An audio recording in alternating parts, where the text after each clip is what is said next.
What if everything you were told about Princess Diana's death was a lie? What if an Egyptian billionaire spent 30 years and hundreds of millions of pounds trying to prove that the British royal family murdered his son and the woman who would have been his daughter-in-law? On August 31st, 1997, Mohamed Al-Fayed lost his eldest son Dodi in the Paris crash that killed Princess Diana. From that moment, he declared war on the most powerful institution in Britain. He accused Prince Philip of ordering the assassination. He claimed MI6 carried out the murder. He spent decades fighting inquests, investigations in the entire British establishment to expose what he called the crime of the century. This is the story of Mohamed Al-Fayed versus the royal family, a war between an outsider who wanted acceptance and an institution that would do anything to protect itself. And the question that still haunts us: was Mohammed a grief-stricken father seeking truth, or a conspiracy theorist who couldn't accept that his son died in a tragic accident? Let's start with who Mohamed Al-Fayed actually is, because understanding the man explains everything about his crusade. Mohammed was born in 1929 in Alexandria, Egypt. His origins are disputed. He claims aristocratic heritage, but investigative journalists have suggested more humble beginnings. What's undeniable is that by the 1960s, Mohammed had become a successful businessman in the Middle East, working in shipping, construction, and trade. He married Samira Khashoggi, sister of the notorious arms dealer Adnan Khashoggi, and together they had 4 children. Dodi was the eldest, born in 1955. By the 1970s, Mohammed had made his fortune and set his sights on Britain. He wanted what money alone couldn't buy: legitimacy, acceptance, a place in British high society. In 1979, he purchased the Ritz Hotel in Paris, one of the world's most prestigious properties. In 1985, he achieved his greatest coup, buying Harrods, the iconic London department store that had served British royalty and aristocracy for over a century. Mohamed Al-Fayed now owned a piece of British identity itself. But there was one thing he couldn't buy, no matter how much money he spent: British citizenship. Mohammed applied for British citizenship repeatedly throughout the 1980s and 90s. Each time, he was rejected. No official explanation was ever given, just bureaucratic refusals. Mohammed believed the reason was simple: racism and snobbery. The British establishment didn't want an Egyptian, a self-made immigrant, a man who didn't fit their image of who belonged in their world. He'd bought British institutions, employed thousands of British workers, paid millions in taxes, donated to British charities, but he would never be British. And that rejection festered. It became an obsession. And when his son died alongside Princess Diana, all that rage and resentment found a target. The crash happened at 12:23 a.m. on August 31st, 1997. Henri Paul, driving the Mercedes carrying Diana, Dodi, and bodyguard Trevor Rees-Jones, lost control in the Pont de l'Alma tunnel. The car struck a pillar at high speed. Dodi and Henri died instantly. Diana died hours later. Trevor survived with severe injuries. Mohammed was in Paris when he received the news. By his own account, he was devastated. Dodi was his firstborn, his heir, the son he'd groomed to inherit his empire. And Diana represented everything Mohammed had wanted. She was British royalty, the mother of the future king, and she'd chosen his son. Her relationship with Dodi gave Mohammed something he'd never achieved through business deals or property purchases: a connection to the ultimate symbol of British prestige. But within hours of learning about the crash, Mohammed began questioning the official story. How could a professional driver like Henri Paul, who appeared sober on security footage, have been drunk enough to cause such a catastrophic accident? Why were paparazzi chasing them so aggressively? Why did Diana's ambulance take nearly 2 hours to travel 6 kilometers to the hospital? Why was her body embalmed so quickly in France, before comprehensive tests could be done? And most importantly, why did Diana die just 24 hours after Dodi purchased an engagement ring when they were planning a future together that the establishment could never accept? Mohammed's initial statements were restrained. He called the crash a tragic accident and mourned publicly. But privately, he was already investigating. He hired private detectives. He demanded access to crash scene evidence. He questioned witnesses. And within weeks, he'd reached a conclusion that would define the rest of his life. Diana and Dodi were murdered on orders from the British royal family, specifically Prince Philip, Duke of Edinburgh, carried out by MI6 to prevent Diana from marrying a Muslim Egyptian and potentially having his child. In September 1997, just weeks after the crash, Mohammed went public with his accusations. In an interview, he stated clearly, "This was not an accident. This was a plot. Diana and Dodi were murdered because the establishment could not accept that the mother of the future king of England would marry a Muslim Egyptian. The British press erupted. Some called him a grieving father, deserving sympathy.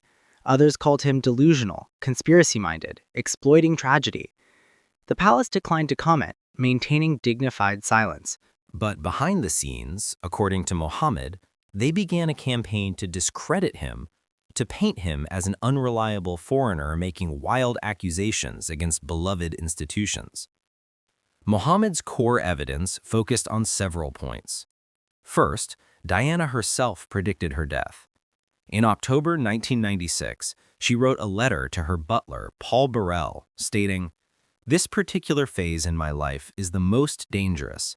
Someone is planning an accident in my car, brake failure and serious head injury, in order to make the path clear for Charles to marry." The letter specifically named Charles. When Burrell produced this letter years later, it seemed to validate Mohammed's claims. Diana knew she was in danger. She predicted the method of her death. How could that be coincidence? Second, the engagement ring. Dodi purchased the Tell Me Yes ring from Rapasi Jewelers on August 30th. Mohammed claims Dodi planned to propose that night at the Ritz. If true, Diana and Dodi were hours away from announcing their engagement when they died. The timing, Mohammed argues, is too convenient. The establishment learned about the impending engagement and acted immediately to prevent it. Third, Henri Paul's mysterious wealth. Henri earned approximately £30,000 per year as deputy security chief at the Ritz. Yet his bank accounts contained over £200,000 at the time of his death. Where did this money come from? Mohammed claims Henri was working for French intelligence, possibly MI6, and was paid to cause the crash. The official explanation is that Henri had other income sources and was a good saver. Mohammed finds this unconvincing. Fourth, the white Fiat Uno. Paint from a white Fiat Uno was found on the Mercedes. Multiple witnesses reported seeing such a car in the tunnel. Yet, despite massive investigations, the car was never found. Mohammed believes this car was driven by intelligence operatives who forced the Mercedes to crash, then disappeared. The official investigations concluded the Fiat's involvement was minor or unrelated. Mohammed calls this a cover-up. Fifth, the bright flash. Several witnesses reported seeing a bright flash in the tunnel just before the crash. Some described it like a camera flash, others like an anti-personnel device designed to blind drivers. Former MI6 officer Richard Tomlinson testified that British intelligence possessed exactly such devices. Mohammed believes the flash was deliberately used to disorient Henri Paul and cause the crash. Official investigations acknowledged the reports, but couldn't determine the source of any flash, dismissing it as inconsequential. Sixth, the embalming. Diana's body was embalmed on the afternoon of August 31st, less than 12 hours after her death, without explicit family authorization. Embalming destroys evidence of pregnancy and makes certain tests impossible. Mohammed believes Diana was pregnant with Dodi's child and that British officials ordered the embalming to destroy evidence. He claims Diana told him she was pregnant in a phone call shortly before her death. The official investigations found no evidence of pregnancy, but Mohammed argues the embalming ensured no evidence could exist. Mohammed spent millions funding investigations, hiring experts, challenging official verdicts. He commissioned his own toxicology analyses, suggesting Henri Paul's blood samples were switched. He hired forensic specialists who questioned the crash reconstruction. He found witnesses who claimed they saw suspicious activity in the tunnel. He built an entire counter-narrative. Diana and Dodi were murdered by MI6 on orders from Prince Philip because the establishment could not accept that Diana would marry a Muslim and potentially have his child. But why Prince Philip specifically? Mohammed has always been clear. Prince Philip was the driving force. According to Mohammed, Philip despised Diana. He'd exchanged harsh letters with her after her separation from Charles. He saw her as a threat to the monarchy, as someone who damaged Charles and by extension the institution Philip had served his entire life. Philip was known for his blunt, often offensive views. He was the patriarch of the family, the enforcer of discipline and tradition, and according to Mohammed, Philip saw Diana's relationship with Dodi as intolerable, not just because Dodi was Muslim and Egyptian, but because it represented Diana's final rejection of royal control. She was building a life completely independent of the institution. She was more famous, more beloved, more influential than any of them, and she was doing it on her own terms. For someone like Philip, who'd spent 70 years subordinating his own desires to royal duty, Diana's freedom was an insult, and her potential marriage to Dodi was a threat that had to be eliminated. Mohammed claims he has evidence of Philip's involvement: letters, witness statements, insider accounts. He's never produced this evidence publicly, claiming legal restrictions prevent it. Critics argue that if such evidence existed, he would have released it regardless of consequences. But Mohammed insists the British establishment has spent decades suppressing the truth, using official inquiries to whitewash murder while making him look like a conspiracy theorist. The official investigations drove Mohammed to fury. The French investigation, led by Judge Hervé Stephan, concluded in September 1999 that the crash was an accident caused by Henri Paul's intoxication and the paparazzi pursuit. 9 photographers were charged, but eventually cleared. Mohammed rejected these findings entirely.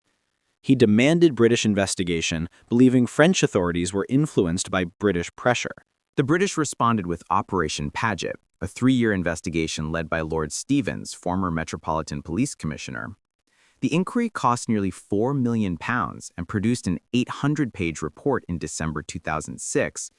It addressed every conspiracy theory systematically. Henri Paul was drunk. Multiple independent tests confirmed it. Diana was not pregnant. Medical evidence was conclusive. There was no white Fiat conspiracy. The car was likely an innocent bystander. There was no assassination plot. No credible evidence supported it. The crash was a tragic accident, nothing more. Mohammed called Operation Paget a cover-up disguised as investigation.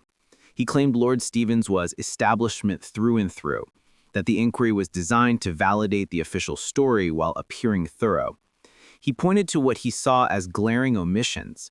Why weren't intelligence files fully released? Why weren't certain witnesses questioned more aggressively?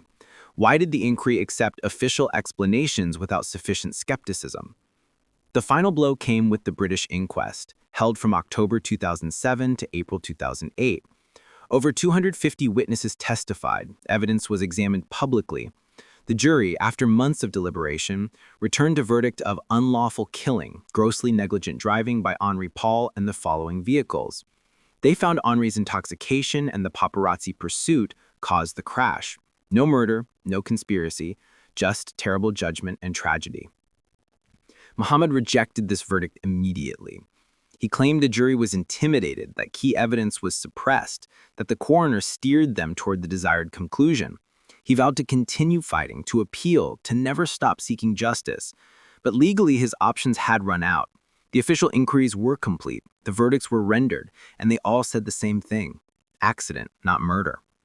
So why does Mohammed persist? After 30 years, hundreds of millions spent, countless legal defeats, why won't he accept the official story? Several theories exist. First, genuine belief. Perhaps Mohammed truly believes his son was murdered and can't accept any other explanation. Grief can be all-consuming. The idea that Dodi died meaninglessly because of a drunk driver and reckless paparazzi might be unbearable. But if he died as part of a conspiracy, if powerful forces murdered him because he threatened their interests, his death gains meaning. It becomes tragic but significant. A father might need that significance to cope with loss. Second, vendetta. Mohammed spent decades trying to gain British acceptance and was repeatedly rejected. His citizenship applications denied, his business success acknowledged, but his person never fully accepted into the establishment he admired. Diana's relationship with Dodi represented vindication, the ultimate insider choosing his son. When Dodi died, all that rage of being excluded found a target. The conspiracy theory isn't just about Diana and Dodi, it's Mohammed's revenge against an institution that never wanted him. Third, financial interest. Some cynics suggest Mohammed used the conspiracy narrative to maintain public interest, media attention, and sympathy that helped his businesses. Harrods benefited from his association with Diana. Tourists visited to see where Diana shopped, to touch the memorial Muhammad erected. The controversy kept him relevant, kept him in headlines. But this theory is weak. Muhammad spent far more on investigations than he could have gained financially. If money was the motive, he would have moved on decades ago. Fourth, protecting Dodi's legacy. Perhaps Muhammad believes that if the crash was just an accident caused by drunk driving, history will remember Dodi as the passenger of a drunk driver, as collateral damage in Diana's tragic story. But if it was murder, Dodi becomes a victim of conspiracy, someone killed because he dared to love Diana and challenge the establishment. A father might prefer that narrative for his son. The truth, as always, is probably a combination. Muhammad likely does believe his son was murdered. He spent 30 years reinforcing that belief, surrounding himself with people who validate it, interpreting every ambiguity as evidence of conspiracy. But his belief is intertwined with his anger at British rejection, his need for significance in tragedy, and his desire for Dodi to be remembered as more than a playboy who died in a drunk driving accident. What remains undeniable is that Mohamed Al-Fayed changed the Diana narrative forever. Without his accusations, investigations, and persistence, Diana's death might have been accepted as simply tragic. Instead, it became one of the 20th century's most enduring conspiracy theories. Opinion polls consistently show 30 to 40% of Britons believe Diana was murdered. Muhammad's accusations, while never proven, created reasonable doubt that official inquiries have never fully erased. And perhaps that's Muhammad's real victory, not proving murder, which he hasn't, not achieving justice, which legally he can't, but ensuring that the official story is forever questioned, that the establishment can never claim unanimous acceptance, that Diana's death remains controversial rather than settled. For a man who spent his life fighting for acceptance from an institution that rejected him, forcing that institution to forever defend itself against his accusations might be satisfaction enough. In 2010, Mohammed sold Harrods for £1.5 billion and largely withdrew from public life.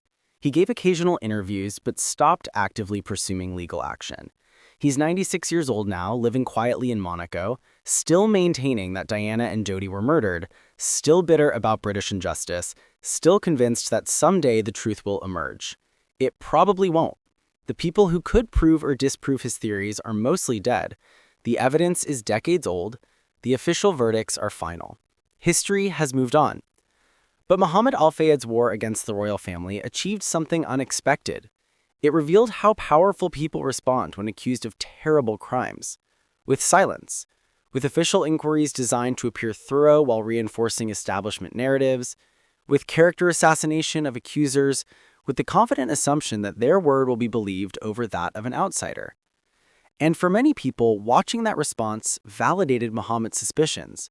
Because if the royal family and British establishment have nothing to hide, why did they spend millions and decades defending themselves against what should be obviously false accusations? Why not just ignore a grief-stricken father making wild claims? Unless those claims weren't so wild after all. What do you believe? Was Mohamed Al-Fayed a grieving father seeking truth, or a conspiracy theorist who couldn't accept tragedy? Were Diana and Dodi murdered by the royal family, or did they die in a preventable accident caused by drunk driving and media harassment? And regardless of what actually happened, do you think Muhammad's 30-year war forced the establishment to be more transparent than they wanted, or did it just spread misinformation? I want to hear your thoughts in the comments below. This is one of the most passionate feuds in modern royal history, and every perspective matters. If this investigation gave you new insight into Mohamed Al-Fayed's crusade, hit that like button and share it with anyone interested in conspiracy, justice, and what happens when an outsider challenges the most powerful institution in Britain. Subscribe to Crown Conspiracies for more investigations into royal wars and the secrets they fought to hide. Thanks for watching, and I'll see you in the next royal battle.